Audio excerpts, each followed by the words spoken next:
તો કરજણ તાલુકા પંચાયત પ્રમુખ અને ઉપપ્રમુખની વરણી કરવામાં આવી છે। ત્યારે કરજણ તાલુકા પંચાયત પ્રમુખ તરીકે રોશનીબેન રાણા અને ઉપપ્રમુખ તરીકે ભૂમિકાબેન પટેલ તેમજ કારોબારી ચેરમેન તરીકે ચિરાગ પટેલ અને શાસક પક્ષમાં નેતા તરીકે સંગ્રામસિંહ પરિયારની વરણી કરાઈ છે। દંડક તરીકે ભાવિન પટેલની નિમણૂક કરાઈ છે। ત્યારે કરજણ તાલુકા પંચાયતમાં 20 બેઠકમાંથી 17 ભાજપા અને 3 કોંગ્રેસના ફાળે આવી છે।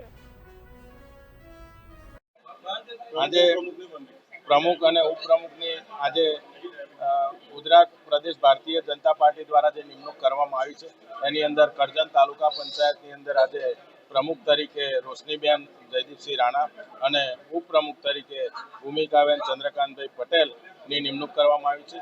એવી જ રીતે ક્રમશઃ કારોબારી અધ્યક્ષ તરીકે ચિરાગભાઈ અને સંગ્રામસિંહ અને ભાવિનભાઈની નિમણૂક કરવામાં આવી છે। હું તમામ લોકોને અભિનંદન આપું છું અને આવનારા દિવસોની અંદર જે કરજણનો વિકાસ જે અવિરત ગતિએ જે ચાલુ છે એ કાયમ માટે વિકાસ કરજણ વિધાનસભાનો ચાલુ રહે એ હું એમની પાસે આશા રાખું છું અને ધારાસભ્ય તરીકે હું પણ ખાતરી આપું છું કે આ વિકાસના કામની અંદર જે કંઈક હશે હું એમની સાથે કાયમ માટે ઊભો રહી અને આપણો અવિરત વિકાસ ચાલુ રહે એ રીતે હું એમને સાથે રહીને કામ કરીશ। ભારત માતા કી જય, વંદે માતરમ।